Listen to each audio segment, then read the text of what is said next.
Hello, everyone. Thank you for joining Washington University's Olin Business School today to learn more about St. Louis, the city we call home, and our wonderful university.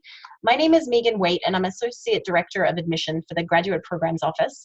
I currently work primarily with the full-time and part-time professional MBA, and I'm also a 2016 graduate of the professional MBA program. I've worked at WashU for around 7 years and have lived in St. Louis for 8. I'm originally from Australia, however, so I know what it feels like to be a transplant to another city that is quite different from your own, but I'm excited to share with you what I've learned about St. Louis during my time here. In addition to learning about St. Louis, we'll also touch upon Washington University so you can get a better gauge for our university. So let's start by considering the word Washington. It gets thrown around a lot in this country. Being a founding father for the country, it makes sense that this is the case. But it's often difficult to know which Washington we are. So let me clarify. We aren't one of the Washingtons in Washington, D.C. We aren't a university in Washington State. But we are Washington University in St. Louis, and that's where we are located, in St. Louis, Missouri. St. Louis is right in the middle of the country on the Mississippi River. It's easily accessible to both coasts and everywhere in between. Chicago, Nashville, Memphis, and Kansas City are all about an hour away by plane or a quick weekend road trip, so not too bad when you're a student. St. Louis is also the first city in the United States west of the Mississippi, and we're known to be the gateway to westward expansion. Hence this creation right here, which is on our skyline, the Gateway Arch. You might already be familiar or have seen a picture of our iconic skyline like this before. The current population is just short of 3 million in the metro area. However, the city itself is closer to around 300,000. Washington University is actually located on the border of the city and the county, but you really don't get the feeling that anything is different between the two counties at the macro level. And according to the latest US Census Bureau numbers, the area is also seeing the largest percentage increase in immigrants compared to other major metropolitan areas in the country. Not the largest population of immigrants, but rather the percentage increase that demonstrates the potential growth and change coming to the area. We have around a population of about 20,000 Indians, around about 60,000 Jewish people in our Jewish population, and then also one of the largest populations outside of Europe for Bosnians at around 70,000. Even though St. Louis is the first city to the west, it really does feel more like a northeastern city rather than a western city. It's really a place where neighborhoods still exist and are really fun to explore if you have some free time. Each one has a very different feel, so depending on what you like to do, see, or eat, there is likely something or somewhere in the city that will appeal to you. So, for those out there who do like historical facts, St. Louis hosted the 1904 World's Fair and Summer Olympics in the same year, being the first American city also to host the Olympics. The World's Fair was located in Forest Park, which is adjacent to WashU's Danforth campus, and that's where the business school is located. And in fact, the athletic field, which is called Francis Field, on WashU's campus was the official site for the Olympic Games. And these are great, and while historical facts are kind of fun when you're a tourist, they're not likely to be the reason why you would move to St. Louis today, or why you would possibly choose to stay. Today, we're also going to look at St. Louis through a business lens, cultural lens, and an altruistic lens. If you're joining us for a graduate business degree, you're probably wanting to know what networking opportunities exist in the city, whether you plan to be here long-term or just for your studies. St. Louis is home to 9 Fortune 500 companies and 18 Fortune 1000 companies. It was also recently ranked as one of the top 5 fastest growing cities for startups. A fun fact for you all out there, Jack Dorsey, founder of Twitter and Square, is from St. Louis. So if you aspire to be like Jack Dorsey, think about that. Maybe this is the place that you need to be able to achieve that goal. St. Louis is also considered one of the second largest financial hubs in the US behind New York City. This is specifically tied to the number of wealth and asset management companies based in the city or with a large presence in the area. Some examples of those, as I've shown here, are Scottrade, recently acquired by TD America, Wells Fargo Advisors, and also Edward Jones. So while its population is certainly smaller than New York City or San Francisco, you should also consider quality over quantity as you decide where to study. There are much fewer people vying for the attention of the C-suite at these companies in St. Louis, and WashU has incredible relationships that make access to executives much easier than in a large city. So let's do a comparison here by thinking about it from this perspective.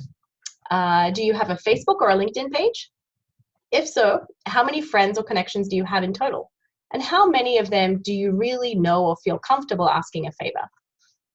The answer might be all, depending on how you manage those relationships, but for most of us, that's pretty unlikely. Bottom line, if you're surrounded by executives and successful professionals, but you don't have the opportunity for an interaction, just like having lots of friends but no one in which you can rely on your Facebook page, it really doesn't help you in the long run. St. Louis also has ways to have cultural and social experiences. So we have parks, we have trails, we have museums, we have some excellent music venues, excellent restaurants and food, a professional baseball and hockey team. But most big cities have that, right? What makes St. Louis special is it is way out of its league, rather, as far as resources for its size, meaning that you can access and enjoy some of the same benefits, but you're not having to deal with the same kinds of lines because you aren't vying for the same resources. And if we don't have it here in St. Louis, feel free to bring it along. The CEO of SkyZone, Jeff Platt, is actually an alum of our BSBA program here, and he pitched his idea for an indoor trampoline park at an intro to entrepreneurship class, and it's now in over 150 countries, 150 cities and 6 different countries. So it just goes to show that if you do want to carve your own path, it's definitely possible here in St. Louis. So if you're the type of person who is looking to carve your own path, or you're looking at cities like San Francisco so that you can make an impact in the world, remember that everybody is looking at those cities. St. Louis is the kind of place where you can carve out your own space and be recognized by the impact you have made. And if that sounds like you, definitely come and see us so that we can have that conversation. I've heard the analogy that St. Louis is like a canvas rather than a portrait, a place where you can make your own way, carve your own path, and we've seen students do this in our MBA and our graduate specialized master's programs, some of whom might not have had the chance to do this if they were in a larger city where everybody was vying for the same attention. And while it's a relatively big city with all the big city amenities, it's also a place where you don't have to become just a number. So now let's touch briefly on Washington University in St. Louis, since that's the main reason why you were attracted to this webinar, I'm sure, and I certainly hope. Founded in 1853, WashU is actually a research institution with more than 3,000 research projects underway each year. And we also have 24 Nobel laureates affiliated with our school, so we have a pretty good reputation. It's got 4 primary research areas of focus. The first is medical research to translate basic science discoveries into solutions for the world's biggest health problems. We also focus on environmental and energy research to discover innovations that can reduce greenhouse emissions and slow global warming. We're also known for our innovation and entrepreneurial research, which is really important for those looking at business schools, I'm sure, to create intellectual property and advance research for a greater public good. And then finally, our 4th is plant science research, which we actually conduct in collaboration with the Donald Danforth Plant Science Center based here in St. Louis. And the goal there is to help feed the world feed its people. We also understand that rankings matter to many of you out there as well. So I want to make sure that we don't skip over that, and it's important to share those with you also. So let's see, we've talked a little bit about what it is that we do. Let's now take a look at what it is that proves that we're good at what we do. We have the #1 BSBA program in the nation, based from Poets and Quants. We have the #4 Master of Science in Finance program in the nation, and that's through the Financial Times rankings. We have the number 21 MBA program in the nation through US News and World Report rankings. #7 in research medical schools from US News and World Report. #11 school in architecture from the Architectural Record. #2 in social work, and we do get a lot of dual degree students with our MBA program that also pursue social work and public health here at Washington University, and that's through the US News and World Report rankings also. And in addition to that, we also have been ranked by the Princeton Review #10 school for entrepreneurship. So let's think as well about some of those fun things and the things that really affect your quality here on the campus. We've actually been ranked by the Princeton Review as #15 for quality of life. And I'm suspecting that some of that comes from the fact that we are also ranked by niche as #3 best college food. And certainly you can't go wrong if you've got good food filling your tummy while you're trying to do your studies. WashU is also really community driven, and it's something that we focus on very similarly to the culture that surrounds us here in St. Louis. It's a place where people and culture really do matter. So I want to share with you 5 examples of how culture helps to bring our community together. We have an assembly series, which is a series of lectures connecting the community to contemporary thought leaders, and that's available to all of those across our campus. We have 12 university libraries that form a comprehensive research and teaching system, and that's really a great way to be able to share knowledge, research, and thought throughout our community. We also have what's called the Institute for School Partnership, and this is aimed at helping to improve K-12 teaching and learning within the region as well. So we have partnerships with schools in the area. In addition to that, we also have the Edison Theatre, which is a professional, which presents professional performing artists to the school and its guests, and then also people within the community outside of WashU. It also provides a teaching facility for universities' performing arts students, predominantly in our undergraduate programs. And then we finally have the Mildred Lane Kemper Art Museum, which is actually the oldest art museum west of the Mississippi. So again, being in St. Louis, which is the first city west of the Mississippi, we have a lot of really good claims to that fame, which is always nice. So that wraps up our webinar presentation for today. You've learned about what makes St. Louis unique from a high level, but we'd also love the chance to be able to speak with you in more detail in the future. Our website and our email address are shown here on the screen, and we encourage you to reach out to us. We'd love to have this conversation one-on-one and share a little bit more based on what it is that you like.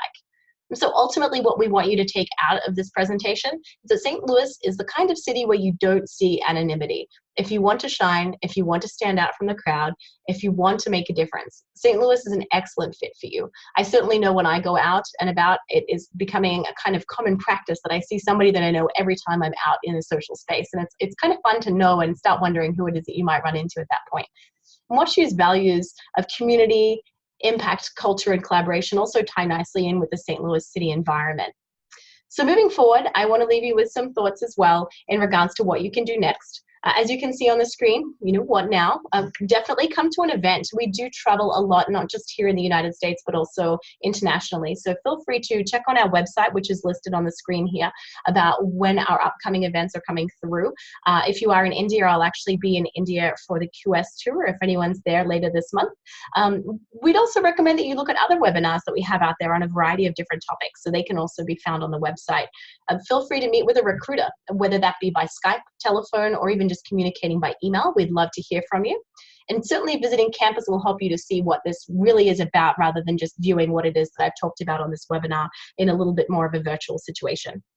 And then finally, for those that are interested in applying, we'd love to see your applications come through, and we'd encourage you to do so.